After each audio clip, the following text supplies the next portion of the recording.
Good afternoon and welcome to MedTech Crossroads. Today is episode 116. Today, Friday, August 5th of 2022. We are excited to be in the middle of a de-risking series. We're talking all about how do you get risk out of your product development process in life sciences. And today we're going to be talking with select IntoBeing staff about their experience doing this process and some of the cool niches that they work in. Now, last week we had a great time with Women Who Innovate, along with the Michigan Economic Development Corporation. I will speak the English language here.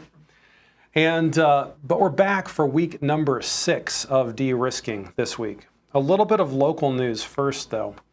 Michigan Medical Device Summit, when we started telling you about this, it was sometime in the spring, but it's getting closer and closer. I can now say it's next month, September 20th, in Kalamazoo.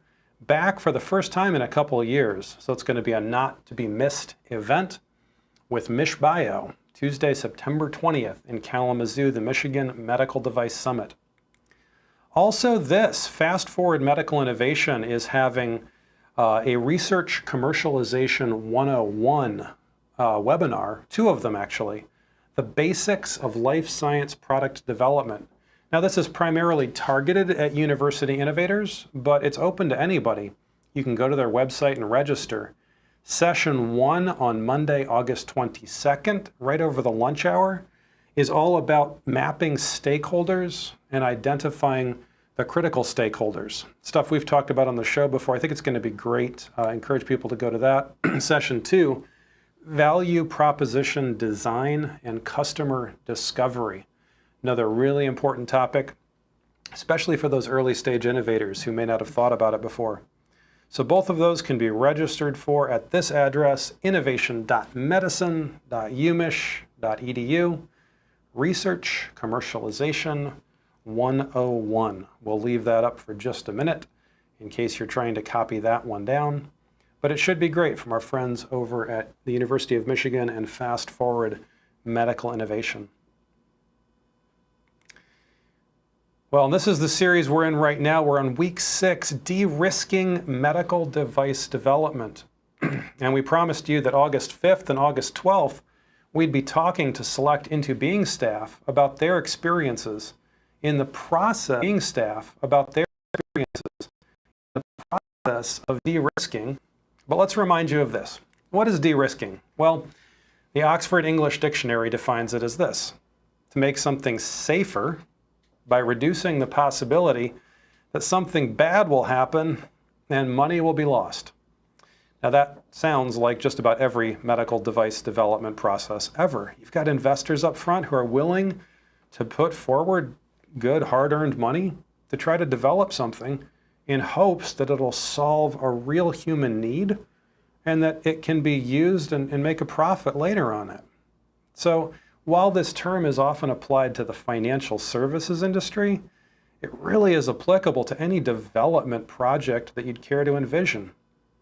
But it's something that has to be owned all the way throughout the process. You don't just apply the magical de-risking tool and then suddenly the project is de-risked. It's something you have to think about all the way through.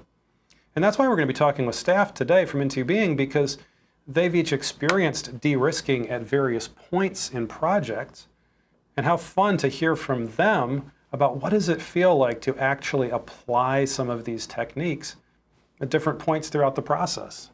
So it's something you have to infuse, not just apply as a one-time thing. And I'll give you this one more reminder from our previous sessions. There does come a point in every development process where you're not thinking about it anymore. You're doing it. You just have to execute. But the real point of de-risking is to find out where in the process should we be thinking harder, and where in the process should we be just rolling up our sleeves and getting it done. Some problems do not respond to brute force. Other problems do respond to brute force. And knowing the difference between the two is really the key to this whole concept that we're bringing out. Well, with that, really quickly, prior sessions, we've talked about what is de-risking, when does it apply, frameworks for sense-making, ways to think about problems, design controls, the wonderful FDA design controls as a vehicle for de-risking, as well as how to talk to the FDA to de-risk that part of the process. We talked in recent weeks about iterations as a vehicle for getting risk out of projects. Now, last time we talked in episode 5 of this series, we talked about consensus standards as a way to get risk out, because standards organizations have thought and thought and thought about how to develop certain product categories. We would do well to benefit from that learning. But that brings us to this week, week 6. We're going to talk to Intubing staff. We're going to talk first to our friend Shepard Smith, after that to Kegan McArthur, and after that to Nate Johnson. So without further ado, we're going to bring Shepard live here. I think we've got Shepard online. There he is, in the flesh, in the digital flesh. Shepard, welcome. And I think you all heard from Shepard, but I think in studio we didn't. So let's see if we can fix that. There we go. There we go. Now we can hear you. That's great. Shepard, welcome to the show. I don't know if we've actually had you on MedTech Crossroads before. Yeah, I don't think so. It's good to be select staff. It's good to be select staff. It's like that custom parking thing that you get, right in the parking lot where it says reserved for. So, Yep. No, and Shepard's been a long-time team member at Intubing. Lots of focus on multidisciplinary, but a lot of software. I know we'll be talking about software today, some electronics, some mechanical design, and everything else. Shepard, when you and I were talking in preparation for this, I remember you starting out that conversation by saying, it's all fine and good to have user needs, but there's a whole layer of things under that matter when you're developing. And if they're not there, and they're not always there, if they're not there, it causes things that you have to think about. Tell us about how you think about that layer underneath the needs of the user, which are important. Yeah, that's a good question. Well, I think one thing I've enjoyed about working at Intubing is getting to work on a lot of different projects. And the projects I'm on, I'm not always an expert at it at the beginning of the project, but then as I have to bang my head against the brick walls over and over and over again, I learn what are the questions I should have asked before starting the project. But like you said, sometimes you just have to get going, and you find those things out along the way.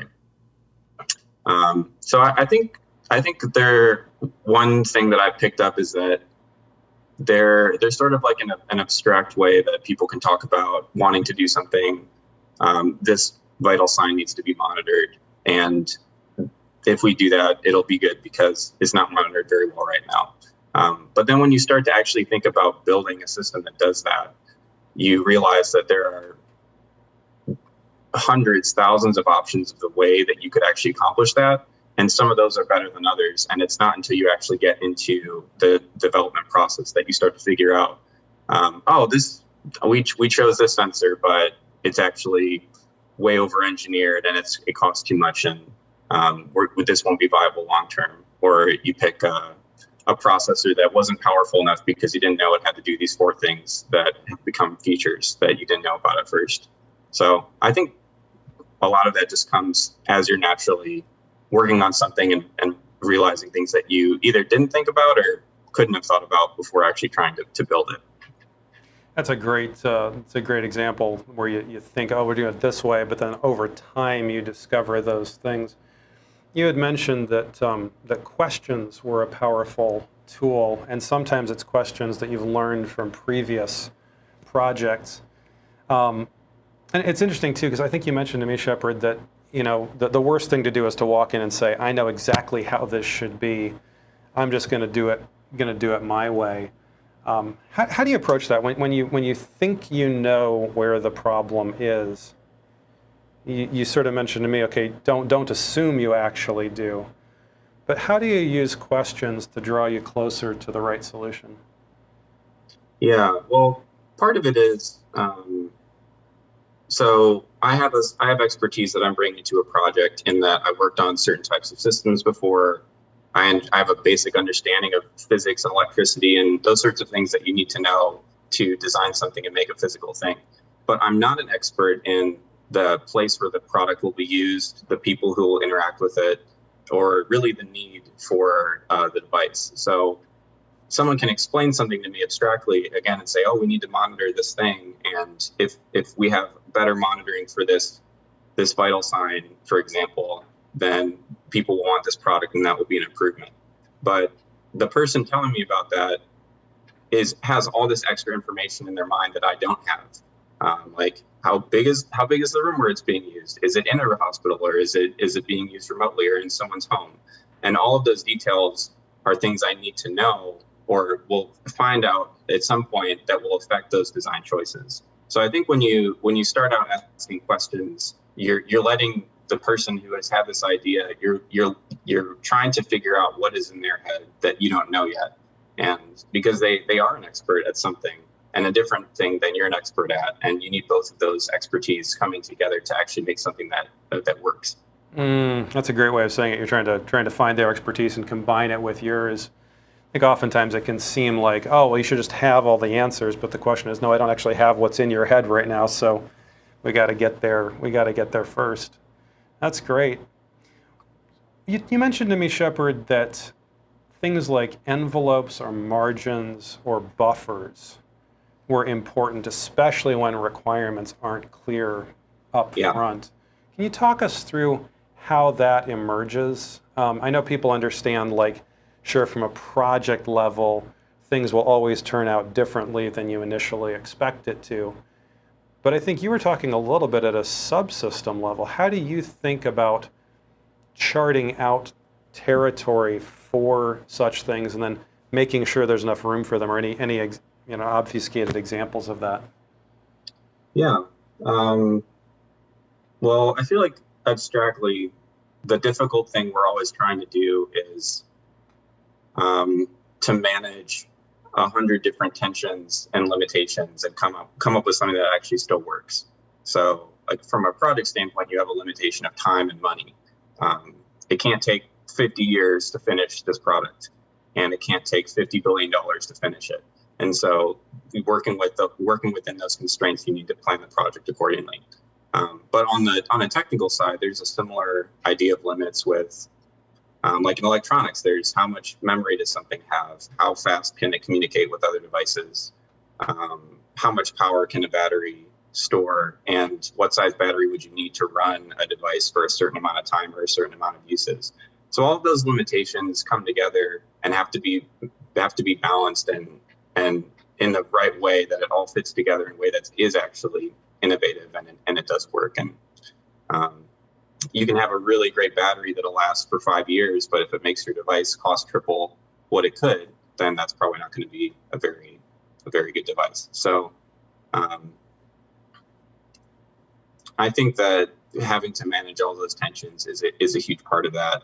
And I think that's where having expertise, having worked on similar projects before, helps you know where you need to carve out a little extra room. So maybe you calculate that you need a certain size battery, but you use this factor of safety to just say, well, maybe it's going to have to power some things that we don't know about yet. And so maybe we should get a slightly bigger battery. Maybe we should find out what exactly we need and then raise that by 50% or something like that if the power budget or the money budget allows. And creating margin and creating buffer where you can, I think, sets you up well for a month down the road when all of a sudden it has to do something you didn't know about, and you're able to just implement that feature instead of having to start from scratch and grab a completely different component that you haven't tested, you haven't worked with yet, but now it's necessary because your original components didn't have any room for growth. That's an interesting point you make about margin and buffer there, because I think of many projects where there are places where just trying to make it as good as it can be turns it into something that's like, oh, we really pushed the limits. And it's like, well, why did you push the limits? That just made you take more time and more effort, right? But there are places where sometimes let's just even take size as an example. Sometimes those limitations are part of the original design, or the design's not even going to work unless you make it this small in this way or this efficient in this way. So I guess what you're sort of leading us towards is this idea of, if it's really a performance issue where that size or that efficiency is actually critical to the device function, that would be what? An upfront question that you'd want from the beginning? Mm-hmm. Yeah. Versus something where you're sort of saying, okay, I don't have a constraint here, so let me give myself as much flexibility as possible. Right. Yeah, that's a really interesting point. There's one more thing that I wanted to talk about with you, Shepard, and it was this unique idea of pre-made interfaces. And I guess to sort of set it up, we've even seen companies that have gone out there and they've said, I'm going to sell a better widget, but I'm going to sell it to developers. I'm going to make a microprocessor that has custom medical device specific validation associated with it, or I'm going to build this part and we're going to sell it to developers of medical devices. Or I think the example you'll give us is actually like software libraries. And it sounds so good on the outside, like, wow, you made my life as a developer easier. And I think a lot of times stakeholders will say, oh, if only we could get accelerated, if only we could have somebody who built a subset of this that's just gonna plug in and it's gonna work great. I know with software libraries, you've encountered sort of the dark side of that world. Tell us a little bit about that, maybe the promise and the dark side. Yeah, well, I think the promise, like you said, is we're going to save development time. We're going to hit the ground running with something that already is 99% of the way there, and we're just going to tack on a couple lines of code, and that's just going to be exactly what we want. And I think that one thing that is hard about those libraries is that until you've really worked with them before, you don't know what they actually are capable of and what they aren't. And also, the more familiar you are with the territory of your device and what it needs to do, the more you know where the critical areas are. One example that comes to mind is like a Swiss Army knife. They have a screwdriver on them, they have a knife on them, they have a Phillips head on them, but there's some circumstances where I need a screwdriver that's longer than half an inch.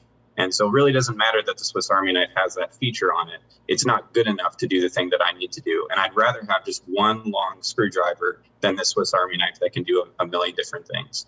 And so if you worked on a project like that before, if you're really aware of all the limitations and challenges in that space, then you know this is the area where we actually do need something that's very specific, very customizable, very concrete.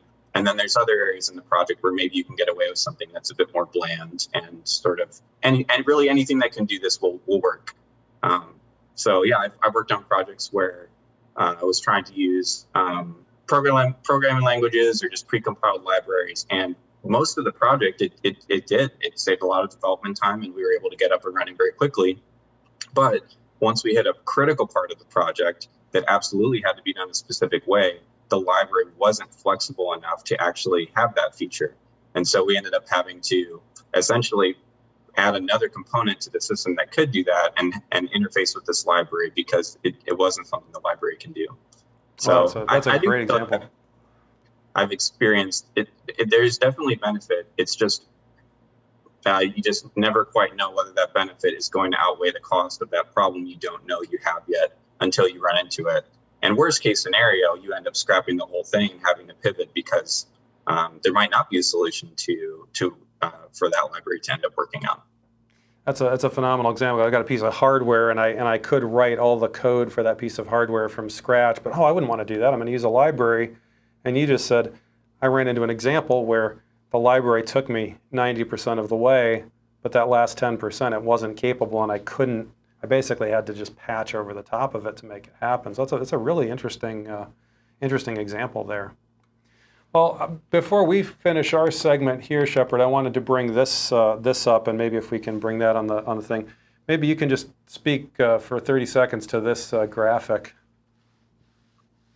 Yes, yeah, I love this graphic. This is a great visual aid of what I've been saying. I think for when you're not familiar with the technological space or you haven't done development before, you tend to assume that part of the middle that is fast, good, and cheap exists. And we just need to find the one, whatever that is, and get it, and then the product will work. But actually development is you're having to choose something else in the sector. So maybe using that Swiss Army knife example, part of the project, I just need something that's good. I need the right kind of screwdriver, the right length, the right size, and it's okay if it's not fast or cheap. I just really need to be good. But there's other parts of the project, like maybe that precompiled library that is fast and cheap. It's not great, but it doesn't need to be that great. And so finding, like that check mark area, knowing which of those areas to look for each of your components or your subsystems, and knowing where you can skimp on the goodness or the reliability and have it still work and really cut it as close to the edge as you can.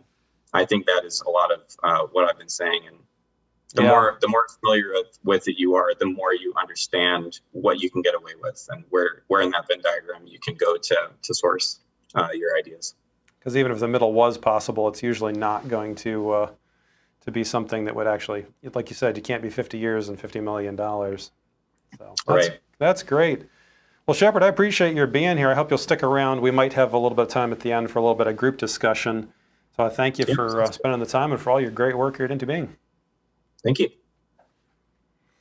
So that's great. Next up, we're going to turn to our friend Kegan McArthur, who's right here in studio with us, as well as Nate Johnson just down the table, who's on screen, who's going to come in just a minute. But glad to have you here in the flesh. Yeah, we appreciate all you do. So Kegan has the honorable distinction of just recently having come back from an external design review. And I remember you walked in and you said, yeah, they're gonna continue in a few days, but they don't want to review anything else I have, and it's the ultimate compliment to any designer. That was pretty stoked. Where it's like, yeah, they had someone else come check my stuff, and no one had anything to say, which we love it when that happens. But I guess the question today is, and that's ultimate de-risking, right? To walk in, to get to a design point and say, oh, there wasn't more to say about it. There weren't some hidden factors there. Yeah. But the question then is, how do you get there? How, in your mind, do you get to that point where you've got this very complex thing and you say, this design is actually good, this design is actually done, and I don't have anything more to say about it? How do you approach that from the outset in your mind? How do you break things down? Well, I think one of the things that I certainly do is any big system is going to be built of subsystems, little chunks that make up the whole. And you really need each of those little chunks to work on its own before you think about integrating it into the whole. So, that's a... You break it down into those small little subsystems. How do you even think, though, to yourself, well, this over here is going to be a subsystem and this is going to be... I mean, you could either break it down so small that you're just barely combining things, or you could try to bite the entire thing off. But somewhere in the middle is probably the right answer. How do you ever choose in your mind? As far as what to what parts to combine? Like how do you define what the size of a chunk should be? As far as what you're testing, or I mean it's. Yeah, I guess, or even working on, like if you say, okay, I'm gonna build this much and test this much, like why not just keep adding things to it? Well, I think in terms of what you're building to test bed to de-risk one of your little chunks, find the thing that you are least sure it's going to work, and try to put just the minimal amount of stuff around that you can. And put together something physical, usually, in the real world that allows you to test that element of your design.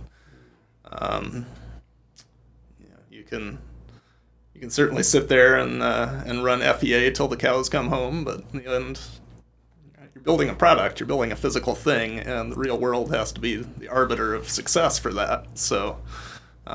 I like to try to get things into the real world quickly. And you had an interesting comment to me earlier about the idea of FEA, finite element analysis, for those who aren't familiar. But I know some decades ago in the news, Boeing or somebody made some news about how they had tested so much of their aircraft using finite element analysis. And I think sometimes it looks like a holy grail to people. Like, oh, we're just going to stick it in a computer.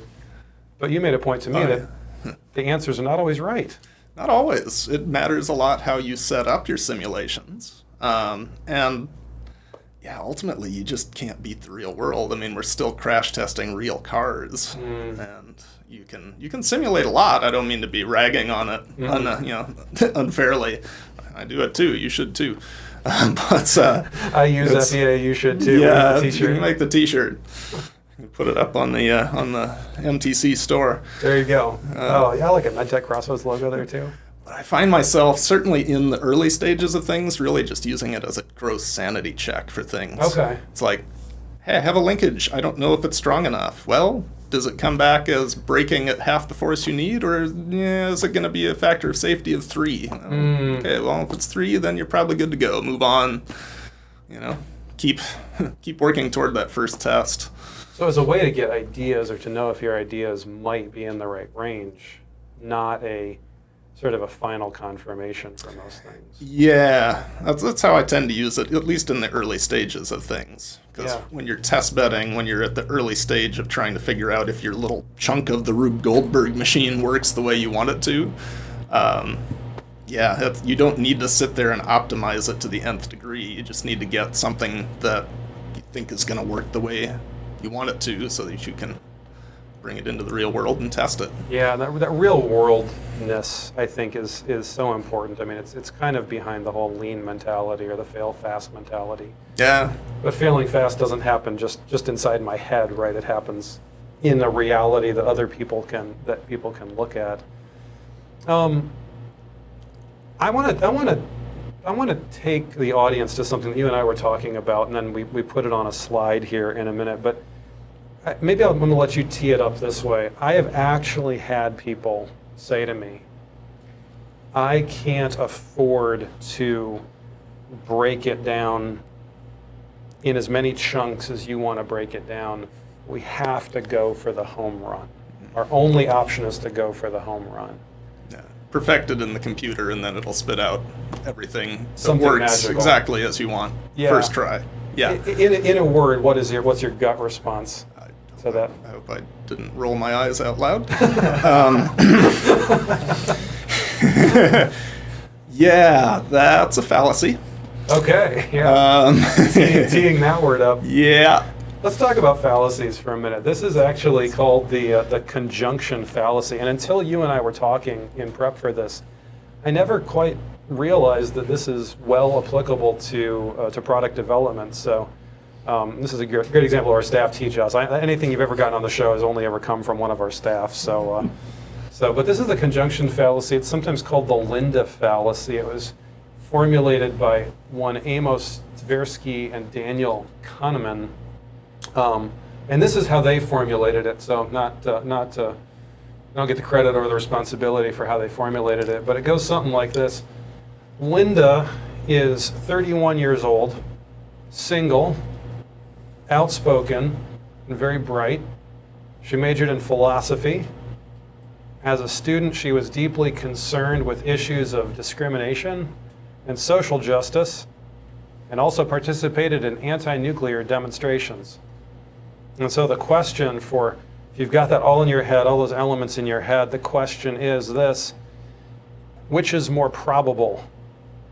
Is it more probable that Linda is a bank teller? Or is it more probable that Linda is a bank teller and is active in the feminist movement? And as your mind races on that, as mine did the first time I heard it, people are often surprised to find out that the answer is that Linda is a bank, or it's more probable that Linda is a bank teller. And you say to yourself, what on earth? That doesn't make any sense. You gave me all this information. And the trick here is that all that information was completely useless. None of that mattered, because what we asked was a probability question. It's actually just really, really, really basic statistics. If you multiply 90% by 90% by 90%, and Kegan's going to explain to us how this relates to developmental modules in a second, but the result is even less than 90%. So you start multiplying things together, you try combining things, you end up with lower and lower and lower percentages.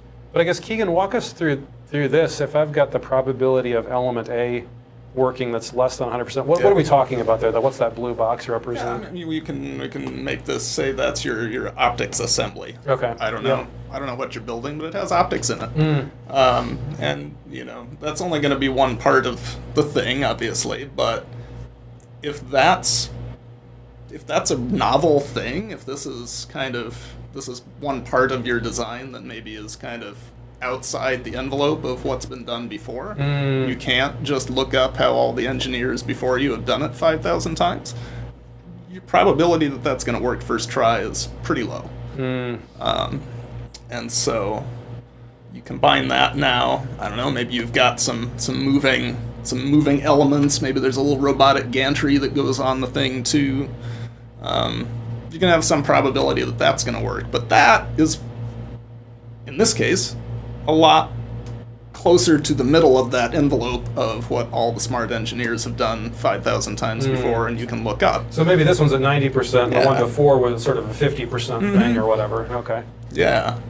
But as Gene was saying, you stack those two together and you're yeah, and all the other things that have to go in the box, and each time you stack something on that's less than 100%, your overall probability that the whole Rube Goldberg machine is going to work goes down. It's really amazing. I think this is the first time I've actually looked at it mathematically, and each of these tests that you do, each of these things that you design, even if you say the probability of this step working is 95%, so it's 95%, so obviously we should combine it with all the other steps and just go for the home run. The answer is you start combining those 95%, and actually some of us were calculating this earlier. It's amazing how quickly you drop to something below 50% chance of it working. And so the question here becomes like, what is appropriate to combine and what is not? And that comes down to the expertise of having seen it before, like Shepard was saying earlier. Yeah. And you do have to integrate it at some point in the development process before the thing you're trying to sell to the public. This is the lesson from the woodshed, right? This is at some point, we're done thinking, you just got to go do it. The thinking is only for part of the process. That's great. That's great, Kegan. I love this. Any last thoughts there? Last admonitions about de-risking? You really need to identify the elements of your design that are new, unique, and difficult, and focus there early. I learned just recently that's actually an acronym people use, NUDS. You need to find those and bust them. Can I say bust your NUDS on this show? So yes, I will leave you with that. Thank you. That was awesome. That's great. Okay, well, next up, and we're going to give them a minute to switch chairs here, just because of how we're gonna do this with the cameras.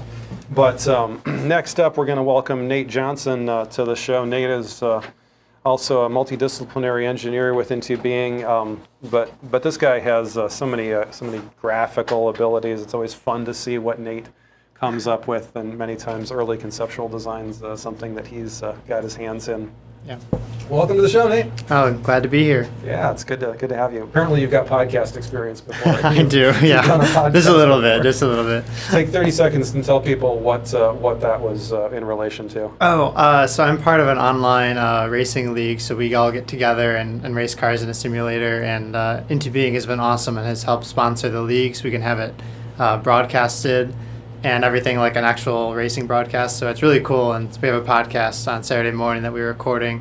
So nice. Yeah, it was really cool. Is there a web address people can go to for that? Split Decisions Racing is where it is. Yeah. Racing. Okay. On Spotify and Apple Podcasts and all that. Wow. You actually dropped the on Spotify and Apple Podcasts. I did. That was pretty fun. That's awesome. Yeah.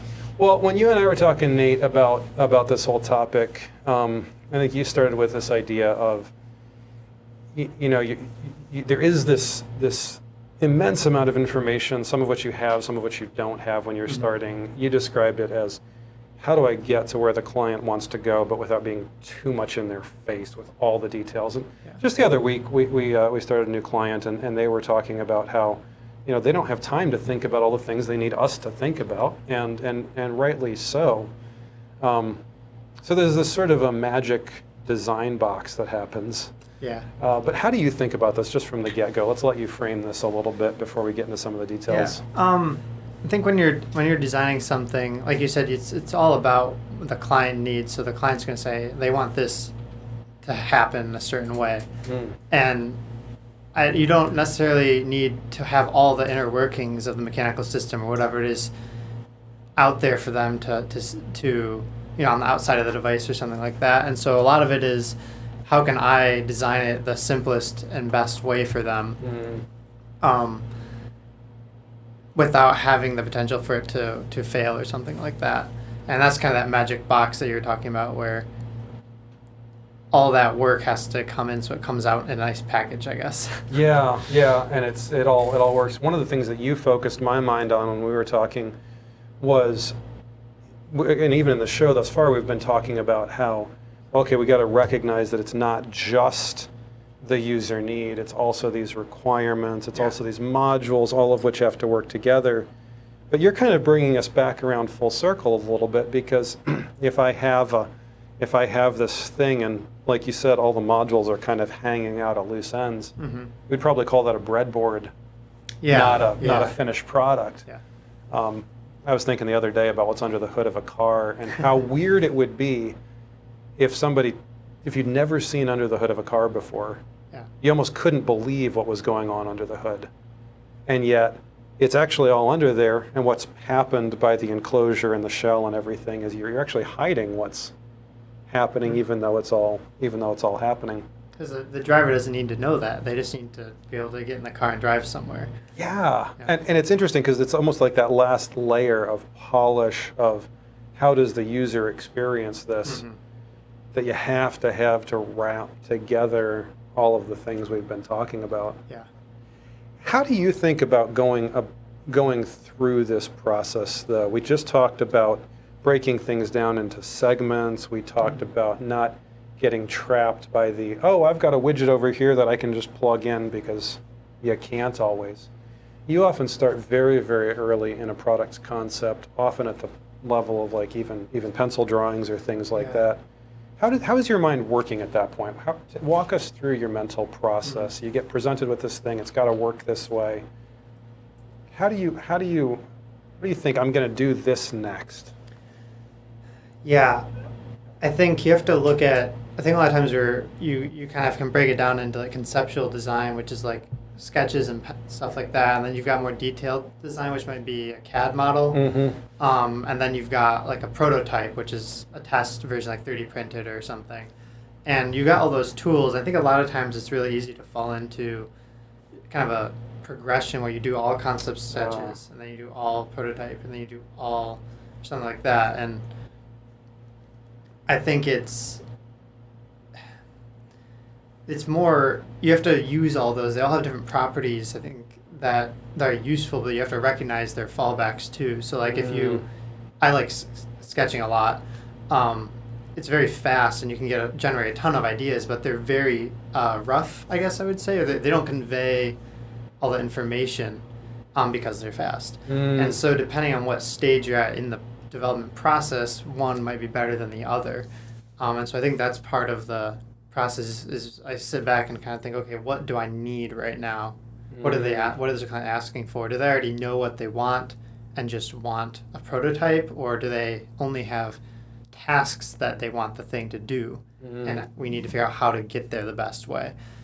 In the latter case, I would choose concept sketches initially, because you can generate so many so quickly. Whereas before, if they already have a device and they just need it tested, then you would skip towards the end, I guess. To something later, if there's more of that that's previously defined. And they can say to themselves, no, that's one of the most valuable things I think we've ever encountered, is when a client comes and says, this over here is great and this part isn't, right? And blank slate and blue sky is fun too.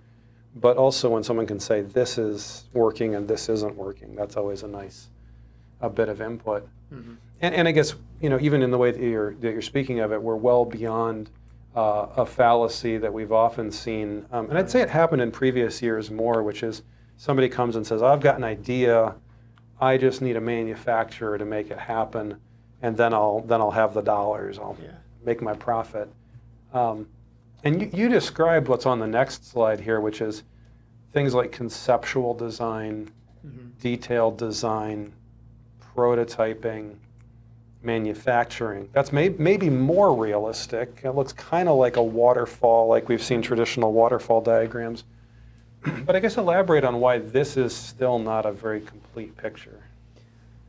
I think it goes to what Kegan and Shepard were actually talking about with his subsystems, where everything interacts with itself so much, where like conceptual design, it's a lot of in your head because you can't like touch and feel a sketch, right? And so so many times I've gone in and been like, oh yeah, I know like how a gear interface is going to work.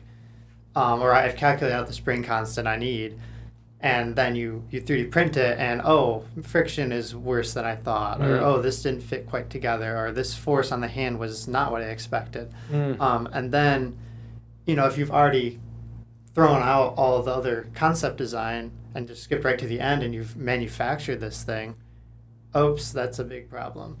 And so that interaction between, I have an idea, I think it's going to work, sketch it out, yeah, this makes sense. Take that to a prototype. That didn't quite do what I thought, so you iterate a little bit and maybe you go back to a concept sketch.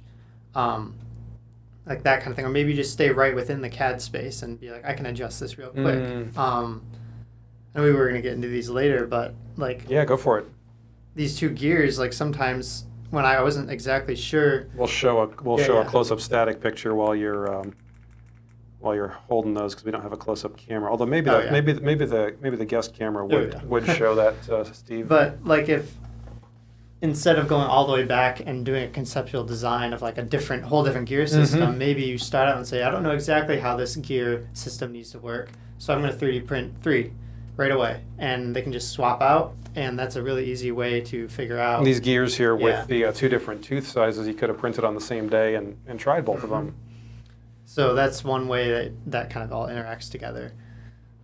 Now, but why? So someone's going to say, well, why not? Why not just test that in CAD? I mean, you can change it in CAD. Obviously, you did because you could print it. Why not just stay in that one domain? Which is kind of maybe the other fallacy we're talking about here is staying in a domain for too long without. I think, like Kegan said, how quickly do you get to the real world? I want to get to the real world as quickly as I can.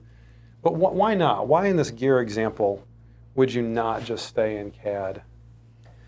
Because like Kegan said, you can only get so much out of it. FEA only goes so far, and it's nothing like having it right there and being actually able to feel it. And obviously the CAD is good because you can see, but you can't see everything. And of course, something like this, you send it to the printer at night, come back in the morning, and you've got it. So I love 3D printing. we do love our 3D printers at Intubing, as many out there do as well. Describe what happened in that top left image there. This isn't what the final product looked like. Yeah, so this would be an example of actually intentionally designing something to test with a physical model where I had a conceptual design and I had a CAD model of this is how this ratchet gear system is all going to work inside this handle. But when I made the entire thing, it's going to be enclosed all the way. And so I couldn't see what was happening on the inside. And so I intentionally cut out parts of this handle for a test bed, basically to see, okay, now that I'm in the real world, is my CAD doing what I wanted it to? And it wasn't. But if it would have been a full enclosure, then I would never have known. Yeah. So that's part of the, like you can use the prototyping to create these test beds and stuff. It doesn't necessarily have to be the final thing. With the ability to view them while you're in there. That's really cool. I want to go back to this one here, just sort of let the cat out of the bag there, but walk us through what this feels like. What we're sort of talking about here is not leaving a design domain until it's truly, truly time to leave it, because so many people would say, well, I got a conceptual design from somebody, and now I know what my product looks like. Now I'll send it to somebody else, and they will do detailed design on the product. And then I will send it to somebody else, and they will prototype it. And this is usually orphans things pretty quickly. Yeah. Talk to us about this kind of a model that we're seeing here. So I like this idea because it kind of shows that you can step between all these different tools in your toolbox that you have, and you can bring them out whenever you want to. Like when you're fixing something, you're not going to use your screwdriver for all the parts, and then you're just gonna throw it out and like, why? No, you have it always there to use, and so you can see, you know, things are different where the conceptual design maybe goes for a little bit, but it ends and you start manufacturing. But manufacturing and conceptual design can overlap a little bit, and the overlaps there is what's important, where you're still going back and forth between different domains of your toolbox. Yeah, this is going to stick in my head now, is the disposable screwdriver, which I get. Maybe IKEA had already screwdrivers have been brought up in this show today. Yeah, very cool. It's a great picture and a cool way to look at it. I love the way you were describing it, because if you're able to take an idea, and I think this goes back to what Kegan had said earlier, of if you've got an idea and you realize this is actually really, really high risk, how quickly can I test it? That's what you're sort of showing with the cutaways, with the multi-gear systems and things like that. You had said something, the idea of seeing things but not observing them.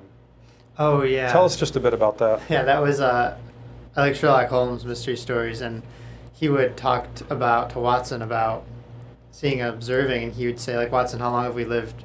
You know, how long have you gone home to this apartment? And he'd be like, oh, 10, 15 years. And he'd say, and Holmes says, how many steps are on the stairway to get to our front door? And Watson said, I don't know.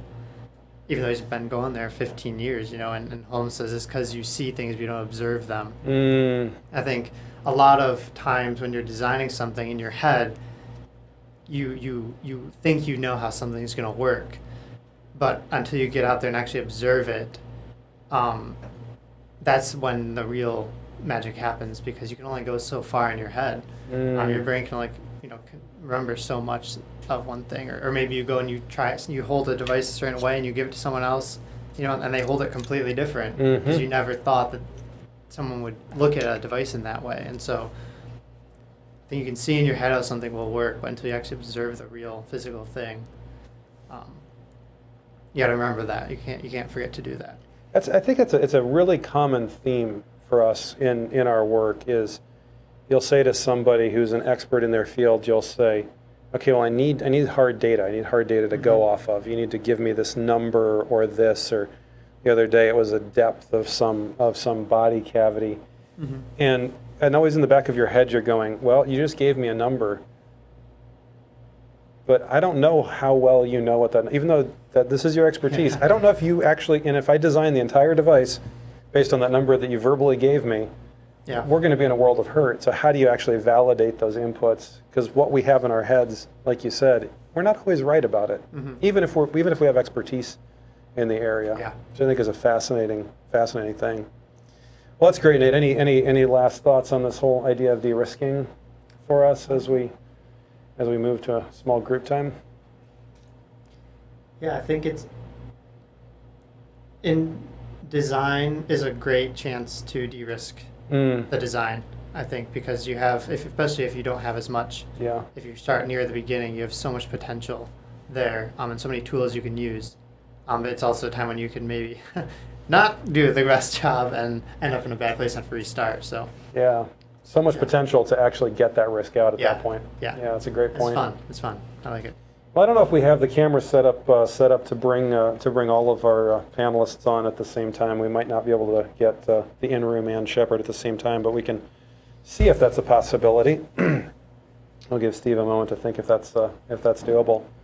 But I want to just, number one, thank all of you guys for doing this. So much fun. It's so much fun to have humans to talk to. I like it. Yeah, it's so cool.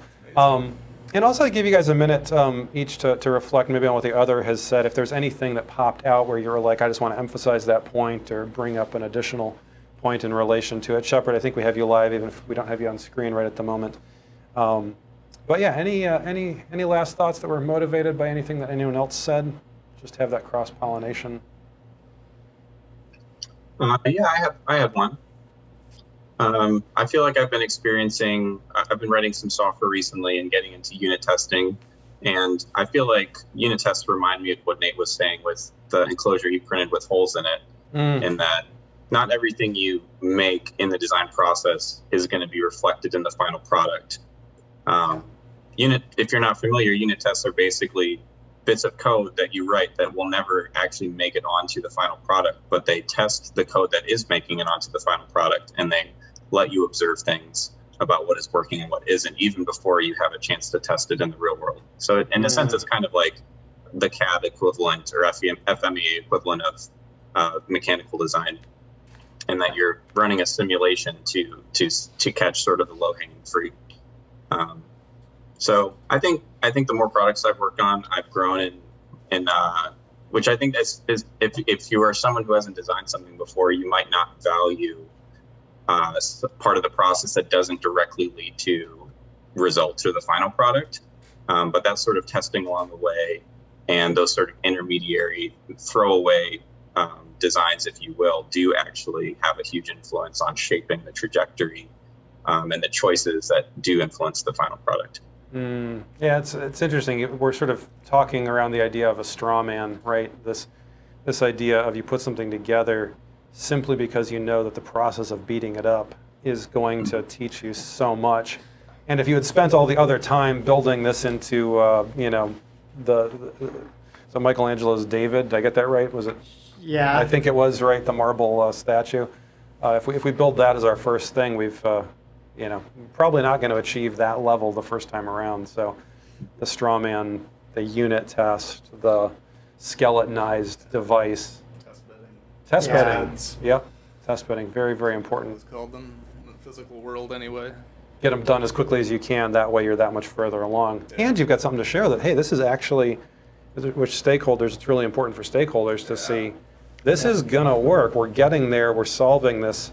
The worst thing in the world for a stakeholder, be it a CEO or an investor, is the whole, oh, don't worry, we're working on that. There's nothing more nightmarish, right? Like, because you just have this feeling like, what's going to happen? I'm going to go 6 months, and then there's not going to be anything there. Yeah. In those test beds. Look, I worked on that. Yeah. Look, there's a thing there, yes, and it's now it's 70% of the way there. Now it's 80% of the way there. Now I can see how I'm going to be there. It's actually, this is all harmonizing with how do you actually track a project, which is sort of another level of de-risking. Yeah, I really liked what Kegan said about finding the most, maybe that subsystem that has the lowest percentage of probability of success and focusing on that first. Because I think there can be a temptation to show progress by building up everything else that you know will work. And so that you do have something to show. And obviously there's a tension there of you do need to make actual progress and have things to show. But there is something that does feel refreshing about tackling the hardest problem first, because you know if you can't solve that, it doesn't matter what else you build. So many of our clients have had their core technology be a thing like that. Yeah. You gotta hit it. You gotta hit it fast and hard, and show where the other work needs to be done, be it biological or clinical or whatever else. That's great. Well, guys, we're at the top of the hour. Thank you so much for spending the time. Nate, Kegan, Shepard, appreciate having you. Steve, for the always amazing running behind the scenes. He even got an amazing picture-in-picture. So we've got Shepard here live as well. So thank you all. We'll open it up just in case there's any questions online. In case there are any hands raised, we'll see if there's anything before we close it down. But if anyone has a question, you're more than welcome to ask it of our folks here. We'll give about 30 seconds for that. Next week, we're going to have some of NTBing's project managers on tap. We're going to do a very similar type of thing from their perspective as they put projects together and think about things from a regulatory and manufacturing perspective. But we're really glad to have you all here today. And thank you so much for being with us on this penultimate episode of our de-risking series. We'll look forward to seeing you next week on MedTech Crossroads.